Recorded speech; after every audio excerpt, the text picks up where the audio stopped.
Hey everybody, welcome to Fatso Radio. How you doing?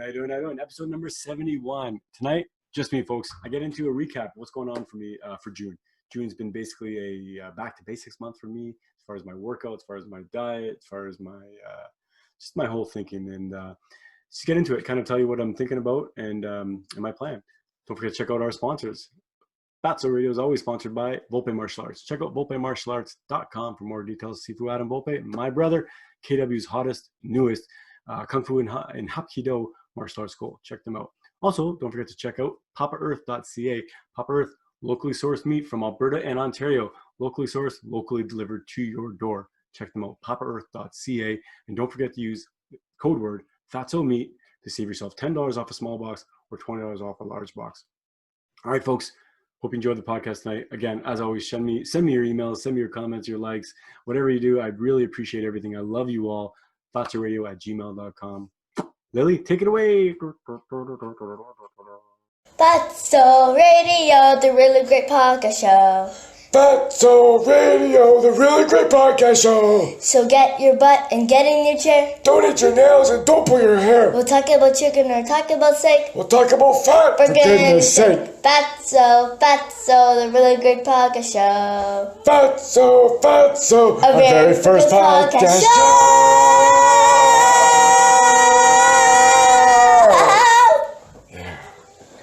Friends, welcome to Fatso Radio, episode number 71. How you doing? Oh, it doesn't like that intro. I don't really do that intro very much anymore. Anyway, it's not really the intro. We're getting right into it. So, folks, episode number let's start over. Episode number 71. I'm excited to bring it to you. It's a recap. My whole feeling of these last couple of weeks, really this whole month so far, but even before that, it's really going back to basics. One of the things that I've had on my mind throughout this whole coronavirus, through all the stuff that's going on in the world, is going back to basics. So I want to really get back into it, right? So 3 main areas that I want to talk about when getting back to basics. The first, of course, is food. This is Fatso Radio. This is a podcast dedicated to showing you, telling you, pleading with you to give fat a try, to give fat a second chance. Oh, before I even get any further, folks, let me show you this new hat, Volpe Martial Arts. Check them out, volpemartialarts.com for more details. KW's hottest, newest Kung Fu and Hapkido martial arts school. Check them out. Sifu Adam Volpe, my brother. Check him out. Great guy, of course, my best friend in the whole world. Great Sifu, great guy. And I'm there too training. So we're doing virtual classes right now. We're crossing our fingers, hopefully soon we're going to be getting back into the Kun and back onto the training floor to train. We're also going to be thinking about, we're trying to work out some logistics on working out outside and training outside as well. So get into that. Check them out. And always, there's a 2-week free trial, so check them out, volpemartialarts.com. So let's get back into it, folks. We're in this new hat. Okay. Back to basics, right? What do I mean by back to basics? When I say food, back to basics, but even before that, what is the whole point of this podcast? This is a good episode to recap, maybe. The whole point of this podcast, one of the points, one of the many goals that I have in my many missions that I have in this podcast is to really share with you that fat is not the enemy, right? Fatso, right? Fatso, so what, right? We were told, and I'm 41, soon to be 42, and if you're even close to my age, you're older or younger, you're probably old enough to remember being told that fat's the problem. Not even are you just old enough to remember fat's the problem, but even today, in this day, half the population that I know, that I talk to, maybe less than half, still think that fat's the problem, and dietary fat. And why is it? It's because we were told that fat's the problem. We were told that since the 70s, and until key, there's a lot of history on why we were told fat's the problem. But the problem is that after the 70s, when they discovered that, which was erroneous information anyway, but after that, a lot of other science was based off of that. A lot of other discoveries, a lot of other research, a lot of other tests and clinical trials were based off of that. So if you have the assumption already that fat is bad for you, and if you have the assumption that fat is going to cause heart disease, weight gain, all these other diseases like diabetes, then when you investigate, right, and you find out that someone who's sick also eats high fat, it's easy to correlate the two together. It's easy to put those two together, and it's easy to have a bias when you are going into the experiment looking for this or having already the assumption that that's the case. So it's been a long time coming. We're fighting. But Fatso Radio, that's what it's all about. It's like, hey, we're wrong about fat. And if you don't believe me if we're wrong about fat, I'm not the only guy. There are thousands, tens of thousands, hundreds of thousands. There are millions of people right now. If you don't believe me, just Google it. There are millions of people right now that have lost 100 pounds. 100 pounds. Now, I used to hear that, and I've heard of people, oh my God, they've lost 100 pounds. They went on these crazy diets where they walked, every single day, all day long, or they went on these diets where they ate nothing. Have you ever heard of someone losing 100 pounds and keeping it off for 4 years, I guess, so far, 4.5 years, by eating steak and pork chops and bacon, and like eggs, and enjoying life, losing 120 pounds, feeling better than you've ever done, he ever has, or I ever have, really, that I can remember. Like, I played sports in elementary school, high school, and college, and then and I stayed active with squash and slow pitch and all these different things. But even though I was active all of that time, right, I was declining. My performance was declining year after year. I was getting heavier and heavier year after year because my diet was getting shittier year after year, right? You fix that all up, easier said than done, of course, but you fix all of that up, and your weight just starts melting off. So I'm 42 years old, right? In August, I'll be 42. Arguably, I'm in the best shape of my life. Maybe that's not a very high bar, but it doesn't matter. It's a high bar for me, and it's all about you, right? Everybody has that thing in their mind where they either want to maybe get to a fitness level like they were in the past, or they want to get to a physical, like an appearance level they get to the past. Whatever it is, whatever you want to have your goal for whatever reason, don't let anybody else shit on that goal. For a long time, I thought I wanted to get down to a weight that I was when I got into grade 9. When I started grade 9, 14 or 15 years old, which was about 209 pounds. Now I realize that although that may be somewhere where I end up, or even less than that, that's not necessarily the goal, right?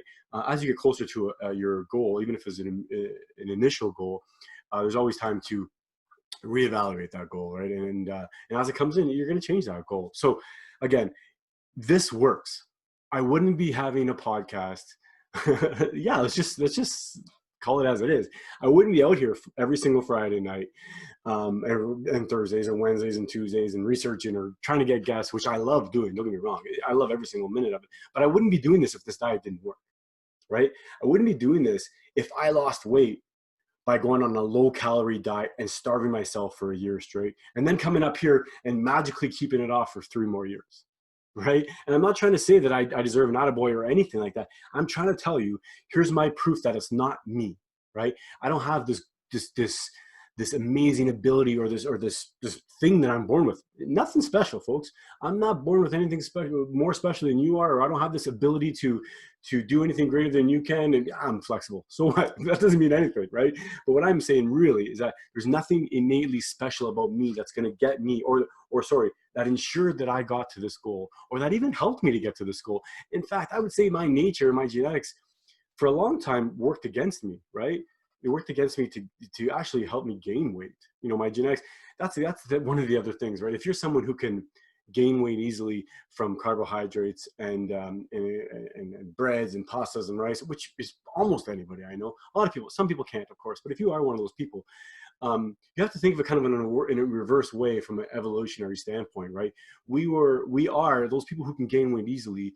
From an evolutionary standpoint, you're actually quite adapted, right? We have the ability to put on weight and store that for times when we didn't have as many calories. It's a pretty remarkable ability that we have as humans. So we don't want to lose that ability, right? If you lost the ability to store body fat, let's just be honest. If you lost the ability to store the food or store energy that you didn't need at that time, and you had to just, poo it out or urinate it out, or whatever, you'd be constantly eating all day long, right? And maybe that's why cows do need to graze so much. One of the reasons why cows graze so much is that they need to really digest that grass is not digestible, right? So they need to redo it and eat it and re-chew their cud and all that is. But my point is that the ability to gain weight fast is great evolutionary, but now it's not great. And now it's not great. Today specifically, it's not great because there is so much food. There are so many calories available to us, but calories that weren't in the form that they were before, right? So in the ancient times, or even before, even say 100 years ago, before processed food, right? Or maybe 200 years ago, I'm not sure. But to overeat, and to really overconsume, and to gorge yourself on, say something like, let's just be honest, say 3,000 or 4,000 calories.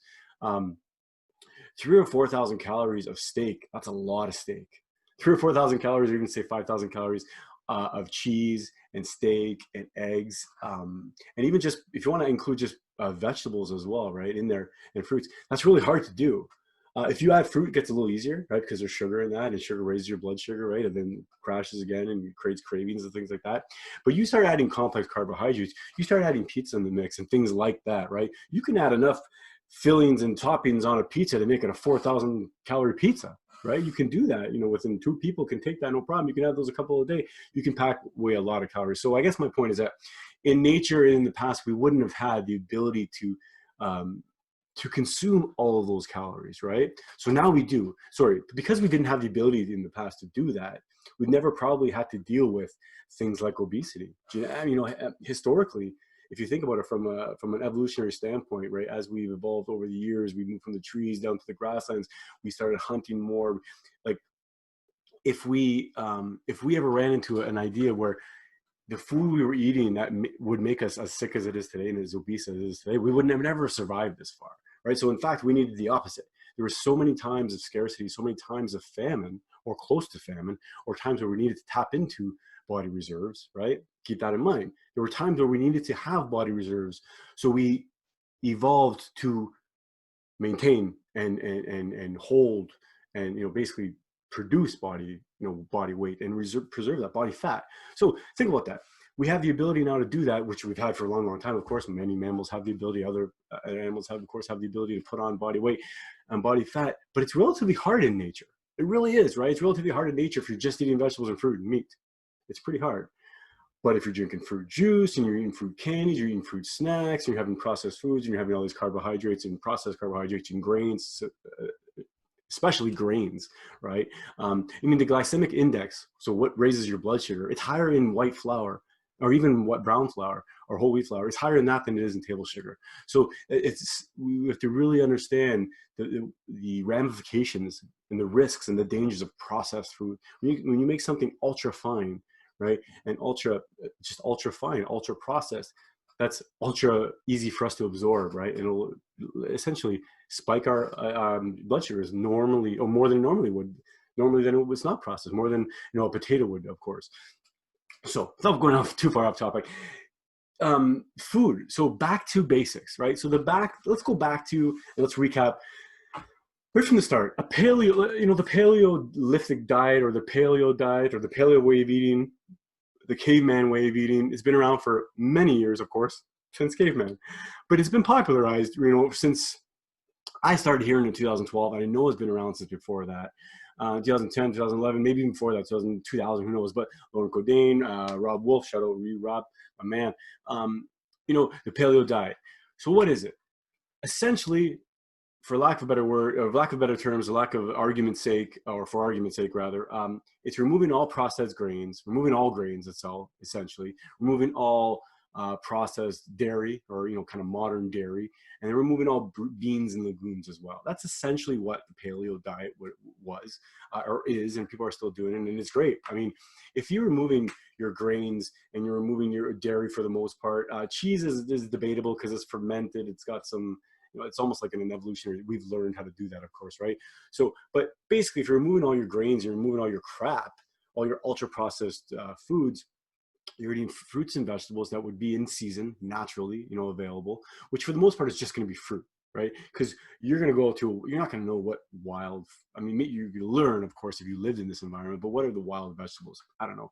And it turns out that most of the green vegetables that we eat anyway are really just, cultivars, or they're really just variations of the same plant anyway. We've selectively selected, I guess, or modified it through selection and through planting and selectively breeding to find and to create the vegetables and the greens that we eat today. So the paleo diet, again, removing all today's foods, modern day foods, including grains, because if you think about it, you don't eat grains without being processed, right? So you can't grab a bunch of wheat or barley or oats and really just eat it like that. It's not going to work. We're not ruminants, right? We're not grass eaters and grazers. So what you're left with is meat and fish and eggs and all the animal type foods, anything that is an animal, right? And you're left with fruits and vegetables. That's a really clean diet. And if people if the whole world went on a paleo diet, right, that would fix probably most of the problems. And that would even probably satisfy, even probably satisfy a lot of the vegans as well, and a lot of vegetarians, because a lot of vegetarians and vegans that I know are interested in it for the same reason why a lot of people that are in the keto and carnivore and everything area is that they're trying to be healthy, right? So you can be very healthy with having fruits and vegetables and meat. Very, very healthy, right? So let's go on from that. Back to basics on the keto. Let's go to that. The ketogenic diet, again, is the idea of a ketogenic diet is the idea that you're in ketosis. You're not going to have to be in ketosis all the time, but if you're in and out of ketosis, and if you're in ketosis for a large part of time, and what it comes down to is if you're drawing your energy from ketosis, right? If you're drawing your energy to move and breathe and repair yourself and to do everything and to think, if you're drawing that energy from the active ketosis, which is burning fat, right? Fat metabolism, then you're on a ketogenic diet. Whether you're in ketosis all day long, whether you're in ketosis for a couple hours a day and you have a huge meal and you're out of it again, basically if you're eating a ketogenic lifestyle, you're not eating sugary foods. You're not eating carbohydrate foods. You're not eating high carbohydrate foods, which would then not include, of course, for a lot of people, a lot of fruits. There's a lot of fruit that people just aren't going to want to eat if you want to be on a ketogenic diet and if you want to have the best results from a ketogenic diet.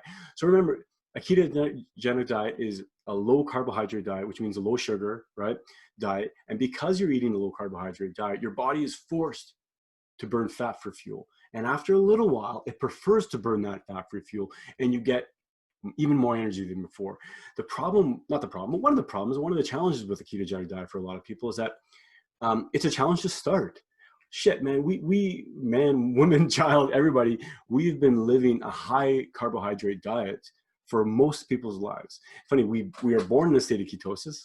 For a lot of people, they were born right into the mother's breast milk, right? Which is a high-fat ketogenic diet, right? Still carbohydrates in there, of course, but high-fat protein diet. Essentially the best food in the world. And not many people can argue about that. But then we go into this high carbohydrate diet for a lot of kids. And for most people and for a lot of kids, it doesn't actually cause a problem because who knows why? Maybe we're resilient. We are, and that's actually a good point, that we are super resilient. We can beat the shit out of ourselves. We can give ourselves bad food for a long time. So if we start kids off on bad food, maybe it takes 10, 20 years for them to see the ramifications of bad food or just bad habits in general. And that can happen for anything, right? If you start smoking, if you start smoking and smoking bothers you or smoking makes you ill, it's not necessarily going to make you ill next month or next year or 10 years or even 20 years later, right? So it's the things we do, they compound each other and they add up. So things like crappy food at a young age. If we're born into a state of ketosis and while we're young, we are in ketosis, then why is it not natural to try and at least carry that on a little bit? Why it's not natural? It is natural, but why is it not popular? Why is it not common? Big food. That's why. Because you're kind of told what to eat. You're kind of told what to buy, right? TV and news and all of our advertising and media is telling you and has been telling you for years and years what to buy your children. I mean, if without all of this advertising, without all of this media, if you didn't breastfeed your child, which happened, of course, didn't happen. It happened over the years, right? You find other ways to feed children, right? Either pre-masticating food, you chew them up and you spit it out. Yeah, it might sound gross, but it's your child. You'll do whatever it takes, right? Or certain foods, where certain grains or certain things that were easier on food, kids. Fruit, perfect example, great early food for kids because it's easy to eat and it doesn't take not very hard to digest, but it's lots of calories as well. But the thing is, kids need fat, right? And kids were always told that we need fat at a young age, every age. So it's important. So the ketogenic diet, again, a lower carbohydrate, very low carbohydrate, which then, of course, if you're going to have low carbohydrates, what's the rest of your diet? There's three main elements of all of our diets, fat, protein, and carbohydrates, right? Remember, carbohydrate is sugar. Carbohydrate is sugar. Carbohydrate is sugar. Carbohydrate is sugar. Don't ever let anybody tell you a carbohydrate is not sugar. Oh, it's not sugar, Carlo. It's sugar. Your body processes it as sugar. Why? Because you can eat carbohydrates all day long and no sugar and still get sick and still get fat and still be terrible and still be not miserable and still have skin issues and all these other issues that can arise. And if you think that I'm blaming them and unjustly or unfairly, just think if you remove all of these things and a lot of these symptoms come or go away, a lot of these ailments go away, then it's not ridiculous to blame it on these things, right? I mean, it's not ridiculous. So ketogenic diet, low carbohydrate, high fat, moderate protein. And most of the people in the ketogenic space will probably say, and I think the mainstream ketogenic, if there is even a mainstream ketogenic way now, but the most people will say moderate protein, right? Now, what the hell does moderate mean?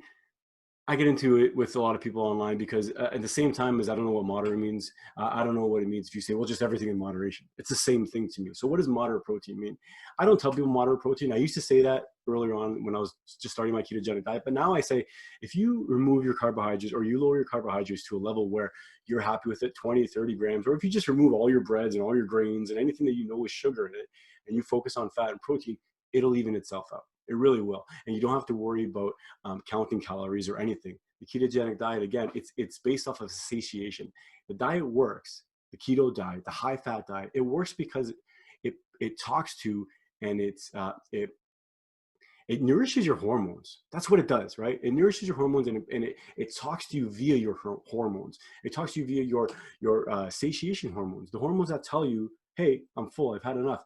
Those are triggered. Those are sent off when you eat fat, when you eat protein. When you're eating just sugar, they're not going to be triggered. When you're eating processed foods, they're not going to be triggered and you're going to be hungry. So when you eat enough fat and you eat enough protein, your body's going to say, I've had enough, which is kind of weird for a lot of people because when you're starting a low carbohydrate diet or ketogenic diet, a lot of people think they should eat. So they're not hungry and it's odd. It is an odd feeling. So if you're into the if you're into the ketogenic diet and you're new into it, and you're just new to the program, welcome again. Great time to remind everybody, I'm not a doctor. I'm not giving you medical advice. I'm giving you personal advice from what I've experienced. So again, if you're new to the ketogenic diet and you're going on a couple days, even a week, sometimes people realize after a while you're getting fed. You know, if you're, remember, like I think I was pretty far down the metabolic path or the metabolic bad pathway as far as it took me a while to get burning fat well. It took me a while to kind of use it efficiently. But if you have kind of a lot of metabolic damage to take care of or just to kind of clean up, you may not feel satiated for a while. It took me a couple of years before now I feel like if I'm on track and if I'm eating good, and I want to talk about that later as well, back to basics is like pulling up our socks again, right? Because we're all human. But if you're on track and you're finding that you're not hungry, just don't eat. Just don't eat. Just don't eat. If you're eating Snickers and Skittles and Twinkies, if that's your diet, and you're not hungry, if you're not hungry in between that, I'd say that's probably a problem. And I would then recommend you eat something healthy. But if you're eating steak and eggs, bacon, and cheese and stuff like liver and organs, if you're into that, if not, doesn't matter. You don't need to eat that. But if you're eating that and sardines and fish and healthy food and salmon and eggs and roe and all this stuff, and you're not hungry, I'm pretty sure your body's just fed, right? You can eat a steak. I can eat 2 steaks a day and nothing else for the rest of the day. And you'd be hard pressed to say that I'm malnourished, right? I eat 2 steaks a day, or I can eat a couple pounds of beef. I can eat a pound of beef in the morning, a pound of beef at lunch, and the rest of the day I eat nothing. Conventional wisdom would say there's something wrong with me. You need 3 meals a day. Throw that shit out the window. Throw that out the window. And in fact, again, it's not medical advice, but I don't even think that advice is even good for kids. If this quarantine is showing me anything or shine the light on anything, it's that we don't need three square meals a day, especially when those meals aren't square, right? If you're a square would mean, a proper meal. And cereal, milk and cereal in the morning isn't a proper meal, right? Milk and cereal and orange juice isn't a proper meal. Milk and cereal and orange juice and fruits, and on top of that cereal, that's not a proper breakfast. It's not, in my opinion. I'll tell you, it's not. I'll tell you what the proper breakfast is: bacon and eggs. And if you don't eat bacon, eat some other kind of meat and eggs, or have cheese and eggs, or have olives and cheese and eggs, right? You need fat, you need protein, right? You need protein is the bottom line necessity of nutrition. You need protein our bodies cannot produce protein, right? We need protein then. With protein, our body repairs itself. It makes new cells. It grows. It does everything. It cleans up itself, detoxifies everything. Fat we use for energy. If we don't have enough fat in our body, right, we'll use that sugar for energy. And that's what happens when you eat a high carbohydrate diet, a high sugar diet for a long time. You'll run on carbohydrates, and that's a dirty fuel. It's a dirty fuel, and the emissions of that dirty fuel is inflammation. It really is. Compared to a ketogenic, clean burning fuel, the difference is your emissions. If if the ketogenic diet is a clean fuel, and it is supposed to be a clean fuel, everything I've read told me that's a clean fuel, and it's because it's an anti-inflammatory diet, right? You're not going to have extra inflammation, not going to have kind of this runoff fire of inflammation. If and inflammation is kind of like swelling and growing in like, extra blood cells and extra kind of stuff going on, extra activity going on, biological activity going on, right? You don't want that. If there's nothing going, there's no reason to have, if there's no reason to have inflammation in your shoulder because you didn't have an injury or you didn't stress it, in the gym or tax it somehow, and you don't need to repair it, then why do you need that inflammation there? A ketogenic a high carbohydrate diet is really a pro-inflammatory diet. Yeah, a pro-inflammatory diet. It really is. It's just ask anybody who's trying to bulk up before they heard about keto, before they heard about the carnivore diet. What do? They just load it up on carbohydrates, right? You literally swell up. And when you're swelling up, you're retaining water, right? And you're retaining water through processes of inflammation, right? That's one of the ways your body retains water. So you don't want to deal with that. You don't want to deal with inflammation, because I dealt with it for years and years and years, and I still deal with it. And I want to talk about that, falling off the wagon or falling off the plan or the diet, right? So June. Okay, so I'll tell you. I think I started in last August, last September. I was doing 20 push-ups a day. 20 push-ups, 20 crunches, 20 squats. Went up to 30, 40, 50, 60, 70, 80, 90, 100. May I got up to 100. So I said, I'm going to do 100 a day for May. Before I did 90 a day. Before that, 80 a day. So I got to June. I said, I'm not going to do 110. I could, but I want to go back to basics. Instead of doing 100 push-ups really fast and halfway down and not super strict, I want to go back to basics and back to kind of a diet, or back to a fitness routine that is very basic, very kind of standard, right? And with good form and everything. So I'm going 20 push-ups again, all the way down, all the way up, 20 squats, all the way down, all the way up. Same with crunches, trying to do good form and all that. But it's the same thing with the ketogenic diet, and it's the same thing with the carnivore diet, right? What's natural, what's real, what's back to the basics. My advice again on the ketogenic diet, I'm hopefully not going to make this too long of an episode, but again, my advice, back to basics. What's a ketogenic food? Even to go back to the paleo food, what's a paleo food? Steak, roast, chicken, turkey, salmon, octopus, you name it, folks. Any kind of fish, any kind of animal. If it flies, if it swims, if it walks, if it crawls, if it cries, if it gives birth or has been given birth, you can eat it. Okay. Same with the ketogenic diet. All the companies out there that are selling products, of course, there's a purpose, there's a need, there's a use for everybody. So I'm not shitting on anything, right? But my advice is go back to basics. Your diet plan shouldn't have product XXX in it. Your 1 week meal plan should not have supplement XXX in it. It shouldn't even have these vitamins XXX. It really shouldn't. The only thing I think you should add is salt. If you're new to the ketogenic diet, you definitely need salt. Anybody on the ketogenic diet or the carnivore diet needs salt. But if you're new, you specifically probably need more salt, or you could use it. Magnesium as well, sodium as well, potassium, all the electrolytes. So those are the only things that I would say are even the closest thing to a supplement. And I call those just salt. So I try and add that in the form of pink Himalayan salts or any kind of good Redmond salt, or any kind of good salt. So again, any food that you eat, or any animal, or any creature you can eat, they're ketogenic, right? Again, your diet plan should not have those emergency foods. Let's call them emergency foods. Let's call them the cheat foods that we don't plan on cheating, but if you need to eat something because you're craving it, if you need something because it's made the social setting, that's probably one of the only things that I think is not the only things, but what's one of the things that where I can really appreciate, and I can really understand, especially at the beginning of a ketogenic journey or a carnivore journey, is bringing these alternative treats, these alternative snacks for yourself. Bring them for yourself, because if you are going to go to a party, I used to shit on people at the beginning, and I still do sometimes, because I'm like, why do you need this junk food? We need this artificial cookie or this. If the real thing is shit, well, the artificial thing is still shit too, right? We're trying to replicate something that's bad for us. Anyway, I try not to shit on people too much about it, and I really don't shit on it, right? I'm happy-go-lucky about everything, but I really understand there's a time and place, right? And that's a time for it. If you need to have in your back pocket, hey, Carlos says, don't eat that shit, but there is some time I can use it. Here's an example. Use it when you're going to go to a potluck and you're going to bring something. If you're the guy or girl who normally brings muffins and you want to bake ketogenic muffins because they expect you to bring ketogenic muffins, even if there's not an expectation, if that's what you like to bring them. If you bring lasagna normally, I don't know if you can find a ketogenic lasagna, sure, but if you have to bring in a roast chicken, right, or a roast pork, or a roast beef, right, or a roast fish, or seafood, or okay. So what I was saying was, use it if you need to use it. Use it if you need to use it socially, and use it, like I said, if it's going to be a tool in your toolbox. Don't plan it out. Don't plan out to have that every Friday. I'm making, keto cookies, or every Thursday I'm making it's keto pizza Tuesday. I don't even suggest that, because then it's Tuesday keto pizza, right? How are you gonna get rid of that keto pizza? The other thing too, one of the other reasons why I say go back to basics and don't have the alternatives, I've harped on this many, many times.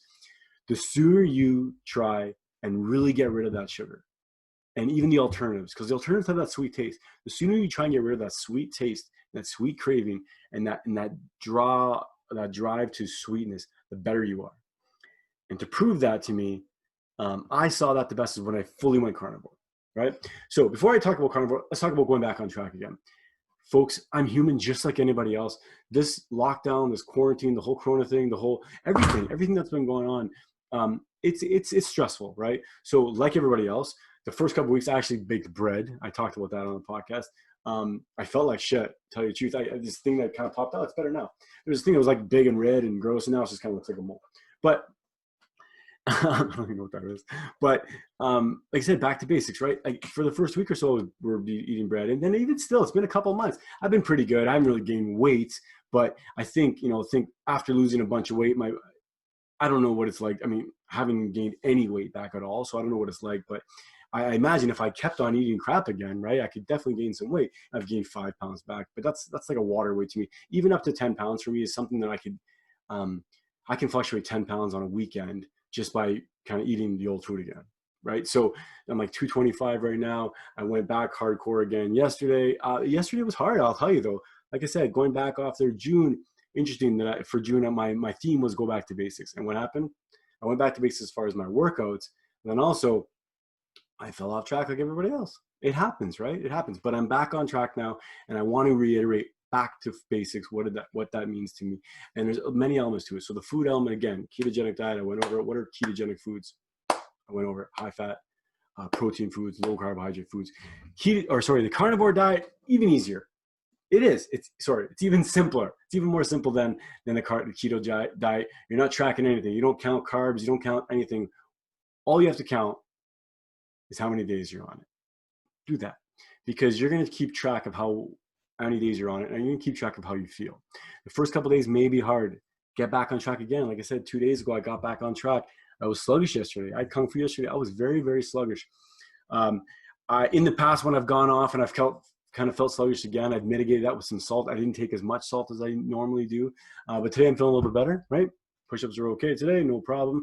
I'm not really working out or doing anything. It's kind of an off day, but I feel better. And like I said, I'm on track again. So with the carnivore diet, folks, very similar to my version of the ketogenic diet. And that's probably why I found myself naturally go to the carnivore diet. And it's really just any kind of animal you eat, any kind of animal food you want to eat. I even include cheese in there. Very, very, for me, cheese is not problematic at all. For some people, it may be problematic. So if you're going to try a carnivore diet and you have some dairy issues, just leave out dairy. If you have some dairy issues and you love cheese, well, you've obviously dealt with that issue before, right? So keep that in consideration. Oddly enough, after going keto for 3 years and carnivore keto for a couple of years and carnivore now for a couple of years, dairy doesn't bother me like it used to, right? But is my body in a better state than it was 5 years ago? Yeah. Is it less inflamed? Yeah. Right. Does your body, are you more resilient when you're less inflamed? Of course, right? If you have 3 or 4 things that really affect you, and you have that, say you have these 5 foods that affect you. Food number 1, you have one day and it kind of bothers you, get digestive issues or bloating or something comes up. And then the rest of the week, you don't have anything else, right? You can probably mitigate that, or you can go back to normal. But if you have that one, and then the next day you have the second thing, right? It may actually compound your issue, right? And then if the second day of the third day, you have a third thing. And the fourth day, you have that fourth thing. And the fifth day, you have that fifth thing. Just imagine what's going through your body, right? Your body's trying to heal or repair itself or clean itself of this bullshit you gave it, Because let's be honest, if your body doesn't handle something that you're given to it, right? Whose fault is it? It's not your body's fault. It's the food's fault. Think about that. It's not your body's fault. Oh, this guy has this allergy, or he's got this allergy. Really? What the hell is this food? What is it? What are we allergic to? What are the highest allergies in the world, right? I don't know what they are, but I'm sure gluten's up there. I'm sure peanuts are up there, right? I'm sure ultra processed dairy is up there. Those are probably 3 of the highest. Soy's up there, right?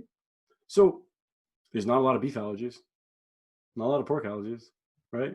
There's seafood allergies, but who knows? Who knows where they come from? And that's the other thing too. I've talked about this in the past, but cat allergies. Why was I allergic to cats? I don't know.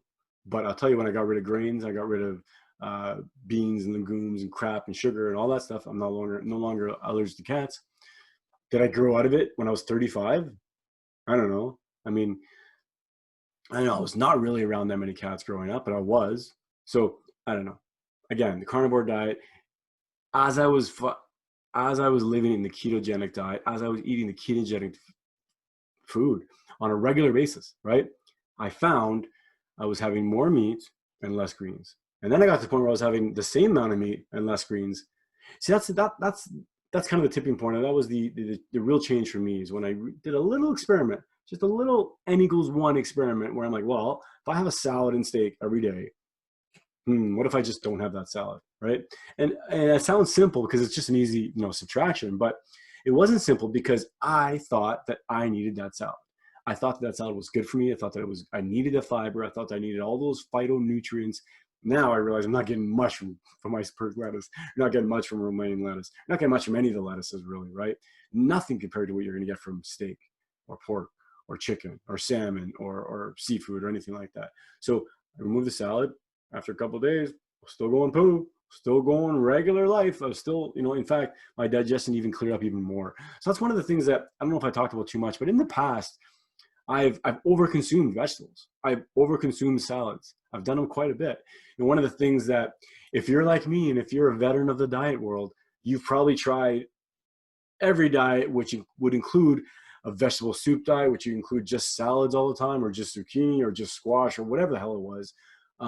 So I've eaten salads like crazy. I spent days and weeks and months eating salads. And looking back now, I'm pretty sure the more salad I ate, the worse my digestion was. It's like, and I didn't even know I had digestive issues until I actually removed all the greens, all the crap. Greens, don't get me wrong, the greens don't kill me, not nearly as bad as any, processed dairy or processed grains, but them themselves, I found that I just wasn't really digesting them, right? If you eat something and then an hour later you feel like it's, whatever, you see it in the toilet, it looks the same, and you're not really digesting it, right? It's not like that with me. It's not for me anyway. So I experimented. I just removed it. I see, what was it like? And I was better. At first I was the same, and then eventually I actually felt like I was better. And what really made me feel better, and this is the point, is that it really liberated me from the carbohydrates, because then I was having even less carbohydrates, right? I didn't need the greens, right? Although I was getting a little bit of carbohydrates from it. I didn't need the vegetables that came with it, the carrots, the tomatoes, or whatever, even the broccoli that sometimes I put in there, or the mushrooms or whatever. Mushrooms aren't vegetables, of course, but there's some carbohydrates in there. But mushrooms, I feel I'm kind of on the fence about mushrooms, but I didn't really need that stuff. So, and then as I removed it, even with mushrooms, because mushrooms are carbohydrates, right? Or they do have some. Even once I removed that, I found that I was craving less and less those carbohydrates, less cravings to the fruits, less cravings to even those healthy greens that I found. So, and then once I had less carbohydrates, I found my results just kind of took off even more. So that's what I want to get to as far as back to basics again, right? The food that you can eat, the ketogenic food, low carbohydrate, the paleo food, no processed foods, as natural as possible, and then the carnivore diet, right? Any natural animal foods you can eat. Let's go for a second. If you're going to be a vegetarian, I've talked about this in the past. If you're going to be a vegetarian, I would suggest a higher fat vegetarian diet. I would suggest to try and get as much of the protein as you can. But at the same time, that's a double-edged sword, because if you're going to have a plant-based diet and really get adequate protein, you're going to need to supplement, right? So unless you're willing to eat barrels of, broccoli and and cauliflower and soybeans, and which I don't recommend, you are going to need a supplement. So I just don't think it's practical. I don't think it's practical in this day and age, especially if you're trying to reverse illness, right? Now, that being said, if you remove all your junk food from your diet, you're going to reverse some illness. You're going to feel better, right? If you are going to be on a vegetarian diet, I would suggest a higher fat vegetarian diet and try and get as much protein as you can. If you are a vegetarian and you are into eating dairy and eggs, have at it. Dairy and eggs, I mean, with cheese and eggs, you can, I would say, probably just be as healthy as anybody else. Of course. I think beef is probably the most nutritious food in the world, pound for pound. I really do. Beef liver specifically. But with eggs and cheese and vegetables and, you know, good salts and all that, you can probably do good. A vegan diet? Nope. I'm not even going to, I can explain it quickly why I don't think a vegan diet is good. You have no animal protein. You have no animal fats, and your body's really, really, really like animal protein and animal fat, and your body really knows what to do with them both, and those are really healthy. And if you don't have animal fat and animal protein, you have a higher tendency to then rely on carbohydrates. And what comes with carbohydrates, in my opinion, is a higher tendency and a higher risk for overeating and for disease. The bottom line, in my idea. That's why I think, that's one of the reasons why I think a vegan diet is so dangerous. Really is, because it's misleading to say we're going to save the lives of animals and all of this, but eat all this processed food and all this high carbohydrate food. It's not going to be good for you. Don't do it. That's my bottom line. All right. The next thing I want to get into as far as back to basics is fitness very quickly, right? So fitness again, back to basics. I decided to do my 20 push-ups again. I'm trying to do them very strict. It's and for me, June is like a reset month, I feel like, because it is a back to basics. I'm trying to think of something I can do as far as a challenge for myself for July, because I do need challenges. I'm definitely driven on the idea or the notion that I need to see progress, right, and keep on moving forward. So push-ups, crunches, squats, I'm doing those every day. But also I recommend walking, folks. Walk outside. If the weather is nice, even if it's really, really hot, get a hat, get a sun hat, get a little bandana, soak it full of water, put it around your neck, walk outside for an hour. Walk outside, walk outside, walk outside. I want to say that a million times. Walk outside. You need sun. I'm getting some sun finally. You can see here. I'm getting some sun. I'm in the pool. We're very fortunate. We've had some sun. It's been cold a little bit too, but get outside. Get some sun. Walk outside. You need vitamin D. You need the ultraviolet lights from the sun hitting your skin. You need cholesterol in your skin. You need cholesterol running through your veins in order to make vitamin D. You need that. You need it. You need vitamin D. You need vitamin D for your cholesterol or for your calcium in your body. You need vitamin D for your immune system. The immune system is big right now, right? Coronavirus, everything is big. It's always big, but specifically right now, the immune system. Get outside, fresh air, get that sun. We're solar panels. We are solar panels, folks. We may not realize this, but we are solar panels. And the darker our skin is, the more sun we actually need, right? The more sun we need. So get outside. Let's get outside. Let's get outside. Let's get sun. Limit yourself. If you have light skin and you go outside for 10 or 15 minutes, that might be enough. Come inside, check it out. If you have dark skin, you may need to go out there for an hour. Come inside, check it out, right? Like, experiment with yourself. Take your health in your own hands and do it. Go outside and walk around. We know it's good. We've been saying, your grandmother told you that, your great grandmother told you that, everybody told you that. Your doctor tells you that. The head of WHO will tell you that. The head of any organization, whether it's controversial or not, they'll tell you, get outside and walk. So get outside, walk. I say walk 30 minutes a day. If you can walk an hour a day, walk an hour a day. If you can walk more, walk more. People have time right now. We all have to. This is a good reminder. We've always had time. We've always had time, right? But now people have even more time. Less commuting, that's a big thing. Less traveling all over, dropping your kids everywhere for all this stuff. This is a big thing. I hope some of this stays. I really do, because this is a good reminder to focus on your body, right? With the food, before I get too far into the fitness, because I don't want to go too far into fitness, but with the food, let's make sure to drink water. Let's make sure to have enough salt, especially if you're beginning, like I said earlier, especially if you're new into the ketogenic, even to the paleo, into the carnivore diet, you're going to need salt. Again, goes against things that we were probably told, but you need salt, you need fat, and you need protein, and you need water. Those are 4 things. You need that. So exercise, get outside, get vitamin D, walk, breathe heavy. You want to, if you could do something that you lose breath a little bit, that's good. That's good. You don't have to. You can walk at a steady pace. If you lose your breath, that's a little bit, that's good. Bring your heart rate up, right? That means your heart rate is going up. If you can catch your breath, that's good. Do that. Do something that takes you heavy breathing for a minute and stop. 2 minutes and stop. Start very slow, folks.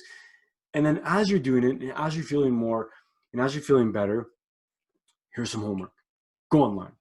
Just go online and see a workout. Follow me on Instagram. I do these push-ups every single day. I do these crunches every single day. If you want to see other workouts, you want to see something specific, like, hey, Fatso, can you do this? Can you do cartwheel? Yeah, I can do a cartwheel. I'll show you I can do a cartwheel. I can almost do the splits.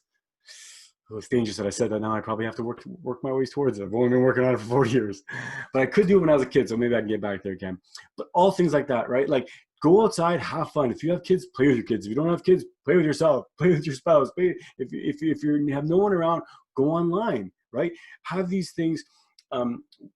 Watch my videos in the morning when you're out in the park. If you're going to go for a walk and you follow me on Instagram or you follow me on YouTube, it's Carlo, that guy's yapping his mouth again. He's doing some push-ups. I'm going to watch him. I'll do it with him. Do it with me. Do the push-ups with me and send it to me. Send it to me because I'm going to reshare that. Why? Because the guy sitting down that didn't do those push-ups is going to say, or could say, that guy did it. Maybe I could do it. You know why? And I'm not trying to patronize anybody. That's exactly what I said. That's exactly what I do say. Every time I see The Rock post something, every time I see any of these celebrities that are working out, The Rock's jacked, he's doing 150 million crunches or whatever he does, pull-ups, I see that and he motivates you. And he just tells you he's going to go and crush it. So it makes you want to crush it, makes you want to go. So if you do that, if you share what you have, and if you share your energy and your love, I promise you, it'll be well received. It may be poorly received as well. You may have someone call you. One of the first videos I did with pushing, when I was doing push-ups, I think it was at 20 or 30. I had my shirt off. I don't know. I lost 100 pounds. I was feeling pretty good. But still, right? I have jiggly skin. I have tons of jiggly skin, folks. I was doing push-ups. I was doing crunches. Someone commented on my Instagram, nice titties. Yep. Well, if you're seeing me on YouTube, you can see my eyes right now. That's an awesome thing to say with someone who's been dealing with their fat their whole life. No, that's not a great thing to say to an overweight guy who's been dealing with weight his whole life, right? But you know what? I have to laugh it off. First, folks, I learned how to laugh about things a long time ago, which is still why I'm here today, believe me, because I have the ability to laugh. And this, so you need the ability to laugh, and I'm sure you do. If you're following me, you have to be able to at least laugh at me. So, what was I? Anyway, remember, folks, all it takes is 20 push-ups or whatever it is, 1 or 2, whatever it is, but share it. Yeah, that's what I was at. Share it because I'm telling you, that's the most powerful thing that I hear all the time is when someone says, holy shit, man, I saw you up there. I saw you. I've been following you for a couple months. Holy shit, man, this guy can do it. Maybe I can do it. That's it. That's all it is. Because it proves that it's not, yes, I'm special. You're special. We're all special. But it proves that there's nothing really that different about me. It proves that I'm just like you in that regard, because this can work for you. This can work for you if you have help. If you have the right help like this, me, if you have the right help from your friend or your spouse, your coworker, do me a favor. I don't want to get too off topic, but do me a favor. If anybody goes back to work, if you're home, if you go back to an office, if there's an office setting in the future, bring good food and healthy habits back. Please, please, please, please. If I'm asking you for anything at all, I ask people for things all the time. Share my podcast, do some push-ups, share the push-ups with me. But here's something else. Whether you go back to an office when you work for Bell Canada or whether you work for Rogers or a high-tech company or whether you work for construction, can you go back and bring in some healthy food maybe? If you're bringing in food at all. I'm not telling you to bring in any food. But if you're going to bring anything in, don't bring in the 75 cupcakes that you baked. Maybe. Again, I'm not shitting on everybody. I'm not judging anybody, but I'm saying if you really want a solution, if you really want direction and instructions and advice, right? And ideas and information, this is all education, right? There's just suggestions. But if you really want to, then you really have to fucking listen. Excuse my language. But you really have to try these things. We search for answers all day long. I've made a post yesterday, a joke post, that said, "Dear Facebook diet group, here's my 270 excuses, but I just can't figure out why this diet doesn't work. It sucks." And that's essentially what I see every day, right? But I know why. And I'm not saying that I don't understand why, but I get it. We have excuses. We have many, many excuses. And it's natural for us to go back to them because it's our comfort zone. The reason why it's a comfort zone is we feel more comfortable there, right? Believe it or not, I felt most comfortable being 300 pounds. It feels weird saying that now, but I really did feel comfortable being that weight for a long time. And I felt I was comfortable being in pain, right? My joints were sore. Every time I got up, it hurt. When I was in bed in the morning, it was painful, right? And I was okay with that, I guess. I wasn't, because I was always searching, right? I guess if I was truly okay with it, I would have just given up. But there were years. There were years where I gave up. So in the end, no, but I get it. I get it. So let's go back to basics, right? Go back to basics, and it's not hard. With the exercise, keep it simple. Keep it simple. Share, share, share. I'm going to say that again. Share, because it goes into my next topic, which is community. Share. Share your workout. Share your idea of the workout. Share your intention of the workout. Recruit somebody. Recruit your mom. My God, if there's anything you can recruit your mom or your dad for, is 5 push-ups or 1 push-up. They've guilted us our whole lives about shit. It's time to guilt them. Get them to do a push-up with you. Get them to do a squat with you. Get them to do a crunch with you. Whatever it is, right? You can't ever say, well, and you can say, but I hope someone doesn't say, well, I don't know, I can't do a push-up, so I can't do anything. You can do something. You can do something. You can do a squat where you stand up and you squat down a little bit and you stand back up again. Even if it's a halfway squat, if you can get off a chair and on a chair, you can do a squat, right? Let's do it. Let's do it and share, share, share. Encourage people to share. Encourage people to share. Why? Because we're not in this alone. My next topic, community. Community, folks. We need that. Back to basics. Our roots is community. We are tribal people. Sometimes being a tribal person or a tribal being gets us in trouble because we latch on to certain ideas and ideologies. I understand that. But the good part of being a tribal is the fact that we help each other. That's just it. A community comes together, have common goals, common needs, common successes, and common failures, right? They share them. We share, if you're really a part of a community and you're really part of a strong, strong community, right? Then you're going to have help when you need help. And this is who we are. We are people that we're evolved through tribes and to communities and through gatherings and hunter-gatherers, and we built civilizations, small gatherings and tribes, and then finally we were able to finally we were able to grow bigger civilizations when we had things like grains and we were able to store more food and things like that. So we were able to grow bigger and bigger. But for a lot of arguments, that was the beginning of the detriment for a lot of people. And in a lot of people's eyes, things started going sideways when we started doing agriculture. So it makes sense that we, I guess if you are a believer that agriculture wasn't that great for us, it's not that hard for you to then kind of understand or make sense of the ketogenic carnivore diet, right? Even if you're a ketogenic carnivore person, whatever, and you're having a little bit of berries here and there, that still would fit into what any reasonable person would think is a hunter-gatherer society, right? A hunter-gatherer society primarily hunted, right? They weren't a gatherer-hunter society. They hunted, but then when they didn't have hunted food, when they didn't have game, they ate the stuff they gathered. Sure, they would probably cook their food with berries and with herbs and all that stuff. It doesn't mean that they survived off of blueberries, because you can't survive off of blueberries. You can't. I promise you can't survive off of blueberries, right? So back to basics, community. We need the community, folks. Let's think for a second. Churches. Everybody knows what a church is. Everybody knows what a synagogue is. Everybody knows what a temple is of some sort. A mosque or a shrine or a house of worship or anything, right?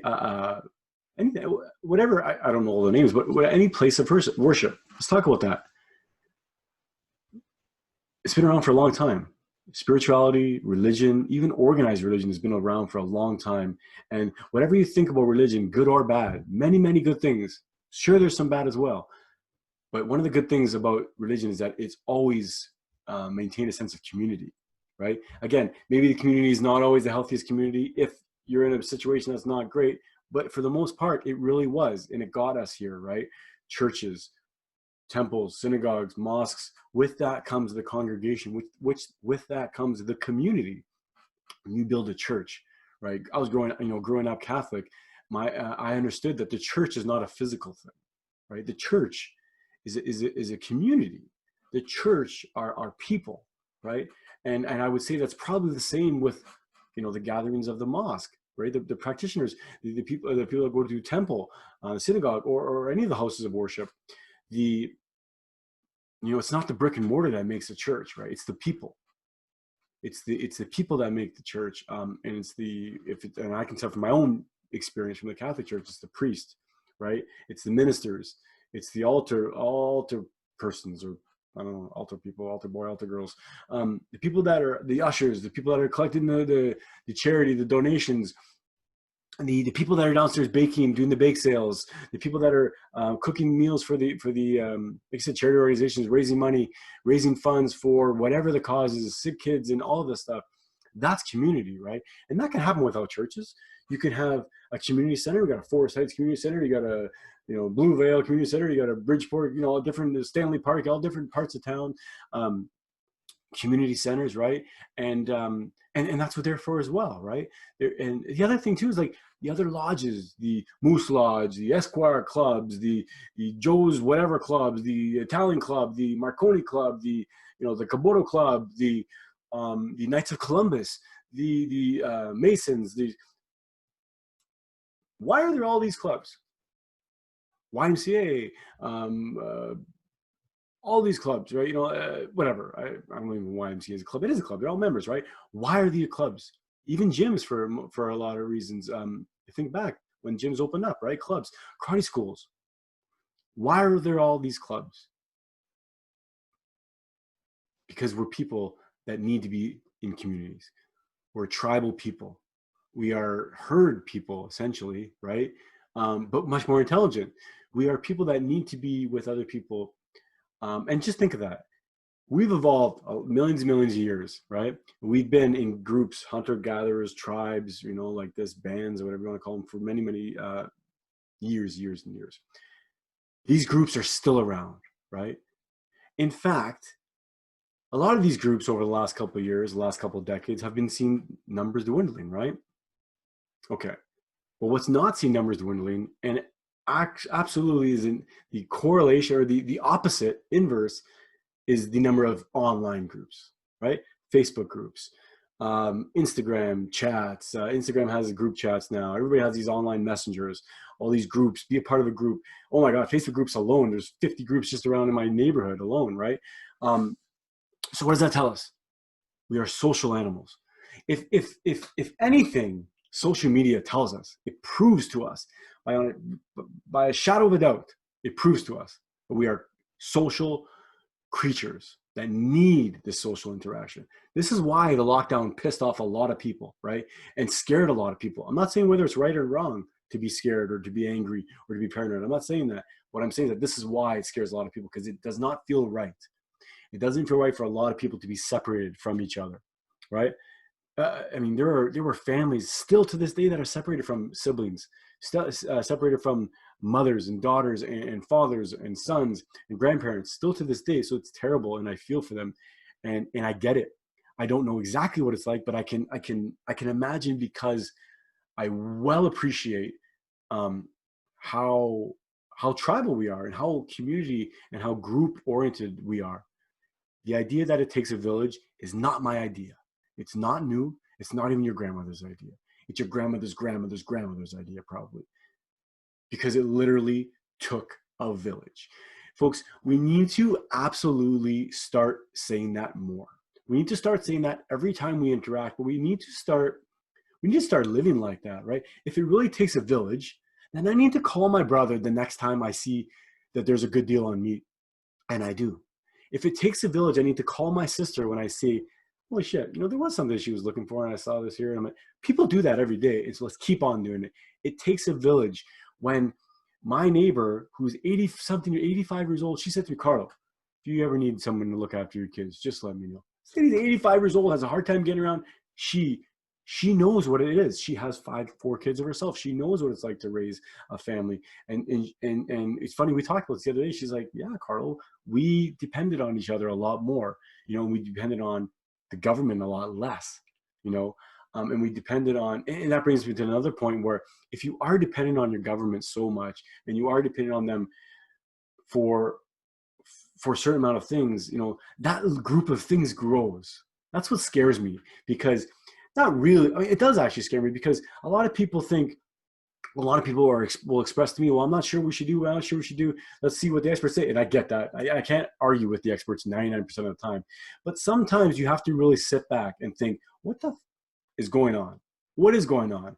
When you're getting different advice every day, right? Or it's switching and it's contradicting. And if you're hearing this and then the next day you're hearing something else, even if it's in goodwill or it's in good faith that they're giving us good information, it still can be misinformation, right? But you know what doesn't change is common sense, your gut, and what's happened in the past. That doesn't change. So I get it, and I'm not trying to doing a whole episode on fear, but I get why people are afraid, because we're not sure of the future, right? But you know what helps mitigate fear? Looking at the past. Looking at the past will give us confidence, to give us information, to give us tools to deal with what's going on in today. And that's the same for everything. Even though we've never dealt with COVID before, we dealt with things like it, right? Let's not forget we've dealt with viruses since the beginning of time. Let's not forget that we've dealt with other things since the beginning of time, right? Never have we, like I said, I'm not getting too much into COVID thing, but never have we ever shut down the whole economy, even if it's temporarily. So we're going to learn a lot from this, right? Some people will say, yes, it's good that we were extra paranoid, then we saved lives. Yes, we probably did save lives. We may have harmed lives too, though. So it's not definitive of how many people we saved lives or not. But there definitely are some people, a lot of people, from what I've read, that are negatively affected by this. Everybody's negatively affected, losing jobs, right? I lost my job. Perfect example. I'm going to find another job. I'm going to find another source of income. That's not a problem, but it still happens. It's still real, right? So let's rely on our community. It's hard for us to do sometimes. I think in this day and age, it's funny, but maybe it's not just this day and age. Maybe it comes from the kind of upbringing you come from, or the kind of culture you come from. But in a lot of cultures, they have this hard work mentality, right? Every culture I know has this hard work mentality, but a lot of families, a lot of individuals have this hard work mentality where we really are afraid to ask for help, right? Pride, the idea that we can do it on our own. That's great. That is really great, right? But I really think that comes and that is valuable when you're in an environment where you have the ability to then figure it out on your own. If you're in an environment where you have the tools, where you have the opportunities to learn and to grow and to make those decisions by yourself, then great. But if you're not, then sometimes you need that help. So again, because the community is important, it will foster all of that. It'll support the people who are going to be leaders within that community, but it'll also support the people who need the community. And that's what a community is, right? Not everybody needs help. Great. Some people are fortunate. Some people worked hard when they were younger. Some people, like I said, are just fortunate. And those people that are fortunate, those people that are in a better situation, for regardless of the reason, but people that are in a better situation have the ability to help people that are not. That's what a community is. And that's what we need. We don't need the people making $6 billion a year to make more in the last 3 months. We don't need that. We need more people to help the community more. Maybe the guy who's making $6 billion in the last couple of months, or all these other companies that are making a shitload of money on people starving now, or people that are in tough times. Hopefully those people have a conscience. Hopefully those people will see that what we really need is just to reinvest in the community. Reinvest in the community. And it's not the individual. I want to focus that. It's not the individual. It's not. It's us as a community. How are we all going to get through this? Us as a people, how are we all going to get through this? If you're in a family and there's 4 people or 5 people in your family, you think of just yourself. Do you think you're going to be either well-loved? Do you think you're going to have, you think it's going to be the best situation for your family? No, your family needs to stick together. Same as a team. Right? We accept these expectations. We accept these standards on every single part of our life. Every single part of our life. If you work on a team and you're in an office, you got to work together. You got to work as a team. If not, it's not going to work. Okay, great. You have a family, you got to work as a team. If not, it's going to be divorce. It's going to be breakup. Okay, we understand that. If you're in a team and you're in a hockey team, you're in a football team, you got to work together. You're not going to score. You're not going to win a game, right? Even defense, you're not going to work together. You're not going to defend. You're not going to win. But when it comes to individual success, right? And when it comes to you winning in this capitalist world, right? We don't talk about that. We don't talk about community. We don't talk about getting help. We talk about you, Carlo. You got to do it. You, Joe. You got to find whatever way you can and do it and find success. Maybe we need some help. Maybe we need to help each other, and we do this. So I'm not saying that people don't help each other. People help each other. They say, hey, I know a guy who's hiring somebody. I know guys. That's exactly what we need. That's community. That's community, right? It's maybe there's a fine line between nepotism and chauvinist, or not chauvinist, but nepotism and favoritism, and whatever.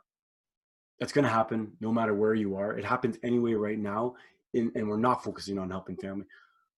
Let's focus on helping family, community.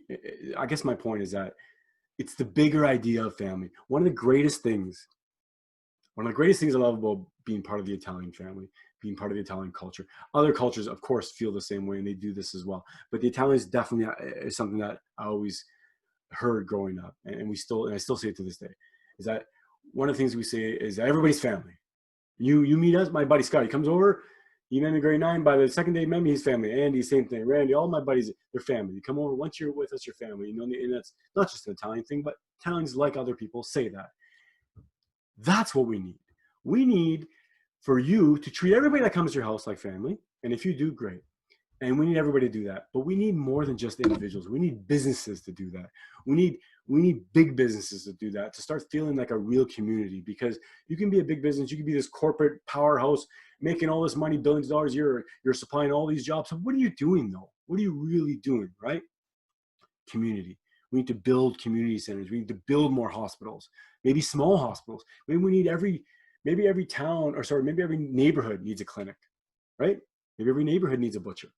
Maybe it's basically the opposite of what the world's been going. It seems like centralized, where it's decentralized, right? It's not the big box stores, it's not the small box stores, right? The mom and pop shops. Let's bring back the mom and pop shops. You know why? Because the mom and pop shops fed the mom and pops. It fed the mom and pops, and it fed those kids and put those kids through college, right? If you're buying stuff from Amazon, that's given the person who's producing it, sure, but it's Amazon.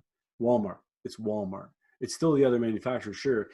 But there's a lot of big companies out there making a bunch of products, right? So back to basics, communities, lodges, like I said, that person to person.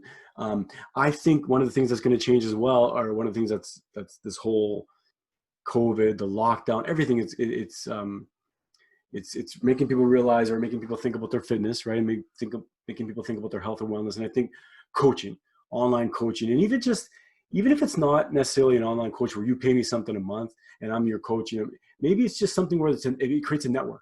Right? We create this network. Maybe it's like a subscription, kind of an online club, right? Maybe that's the idea. Maybe the online fitness club is going to be something where maybe we don't work out together, but maybe after our workout, we talk about it, right? Maybe after we work out, we, I don't know, something like that. But it's a way to engage people in the community. But I hope, even saying that, I hope we go back to more physical. I hope we go back to more community, one-to-one, person-to-person, because I don't think the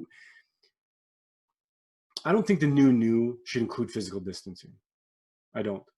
I'm not I'm not a virologist. I'm not an expert on this, but I don't think we should keep physical distancing, because we've never, in my opinion, in my experience, we've never encouraged social distancing before. So why now? That's super fishy to me. Super fishy. So the new, I hope gyms are the same. And I think they will, for all practical sakes. It's going to be so much money to change all of that stuff. So I don't know. But offices may be a little bit different. Maybe working from home, rotating shifts. Sure, that's easy. They can do that. But it's going to be a bank of treadmills. People are going to need treadmills, you workout equipment and what have you. But I know I think we need to work out more with families. Maybe more with your kids, more with your parents or what have you. But yeah, that's it. Back to basics again. The last thing I want to talk on a little bit again is about maybe a little bit on spirituality, religion, meditation, and it's just mental health in general. I know it's a huge topic, but it's valuable to attempt, or it might be valuable for you to attempt some sort of a meditation, some sort of a spiritual practice, some sort of a religious practice. Um, I don't. I'm not someone who's going to say follow a religious path if you don't feel it and if you don't believe it. I won't say that. At the same time, I'm not against it if you do, of course, right? I'm not. How can I be against it? What I would say is that there's no harm in following or practicing something to see what it's like. I can relate to that for meditation, or with meditation rather. I have a terrible meditation practice, and it proves to me that it truly is a practice because I'm terrible at it. Only because I don't do it enough, right? I think it must be the reason why. I mean, we can do other things we try, right? And I think everything I've read about meditation, everything I've learned about meditation, read and heard about meditation, really is that the deeper people get into it, or they're more advanced they get into it, the simpler it becomes. And the bottom line is just sit there, right? And just be. So whatever that means. I mean, if you can clear your mind, you can take some time to unwind, right? I mean, it doesn't have to be any special way to call it, but whatever your version of unwinding is. But it's odd, and it's different for me, and it's different for a lot of people, because the idea of meditation for a lot of people, if you're like me, and if you're like a lot of people I know, you probably haven't meditated, right? More people are these days, of course, but high likelihood that you haven't. The idea of just sitting quietly with your eyes closed, for a lot of people, is kind of unsettling. Not to make fun of it, because it's unsettling, not so much anymore to me, but it was, before I dabbled in psychedelics, before I even experienced marijuana. It was kind of weird, because I was like, well, what am I going to do with my eyes closed? And I find out. It's a good experiment, right? It has nothing to do with psychedelics. It has nothing to do with marijuana. But it's interesting to just have a little bit of time in your own head, right? And if you are uneasy about a little bit of time in your own head, then I would suggest you spend a little bit of time in your own head, right? Like anything else, it's the stuff that we're uncomfortable with that oftentimes are the most rewarding things, and oftentimes are the most teaching things, because it shows you what you're afraid of, right? Yeah. So, okay, guys, this is a very long one, not too long one, I guess. Not bad. But just to recap again, right? Back to basics. This is my theme for June. Let me know what you think for July. If you think there's a challenge you have in mind, whether it's a TikTok or whether it's whatever. Yes, I'm on TikTok. Send me your notes, send me your comments, send me your questions. Let me know let me know your critiques. If you think the show needs to change a little bit, or if you have some suggestions you'd like to see on the show, let me know. I'm all ears, literally. I want to know what you're into. But again, back to basics: food, paleo. I talked about the ketogenic diet. I talked about the carnivore diet. Again, I can't reiterate this enough. The reason why I feel so good and feel so strong about that way is that it works. It works. It works. It works. It works. And it's not about willpower. After a while, you create willpower, and willpower, I feel like it's like a muscle. So actually I'm getting better at it, but it's not easy, right? And that's why this diet works, because you don't have to rely on willpower. You rely on your body. Your body says, okay, I'm good. I had a couple steaks, I'm good. Your body tells you you're good. This diet works. Again, community, the lodges, the clubs, these social gatherings are important. We are social beings, folks. We need each other, and we need to share love. The best way to share love is to be with each other. Cook for someone, clean for someone, help someone with a task, hug them, love them, once we're allowed to again. And the last thing, like I said, just touch briefly on spirituality, the side of the mental health. And mental health, can mean a lot of things, right? The food plays into the mental health. The exercise plays into the mental health. It's huge. The food is the biggest thing for me. My God. I guess I'll just share a little bit about that. But every time I go off track, and every time I go off track big time, if I go off a little bit, it's not that bad. But every time I go off big time, I'll notice something, right? I'll notice something. It's not just guilt. It's not. I'll notice that I'm just a little bit more irritable, have a little bit less patience than normal, and I can see it. I can see it. It feels like it's something drawing at me. So I feel the best when I'm off it. And again, the best way to do that, folks: natural food, animal food, cheeses, salt, drink your water, get your sun, get outside, go walking. Folks, Fatso Radio, episode number 71. Wow. Friday night, June 12th. June 12th, folks. Amazing. I love you all. I hope you have a great week. Hope you have a great next week. I'll talk to you again next Friday. I'm hoping to get more guests all the time. Like always, folks, fatsoradio@gmail.com. I'm on Instagram at Fatso Radio. Twitter, I'm at Radio Fatso. Fatso Radio, our Facebook page. Share. I love it. I love when people share. I love when people send me questions. I love it all, man. Folks, women, ladies, gentlemen, kids, thank you for listening to Fatso Radio. Again, episode number 71. Back to basics. Peace. Love you all. Fatso Radio. Let's say bye to everybody. And we'll say thanks for listening. Say thanks for listening. Thanks for listening. Bye-bye.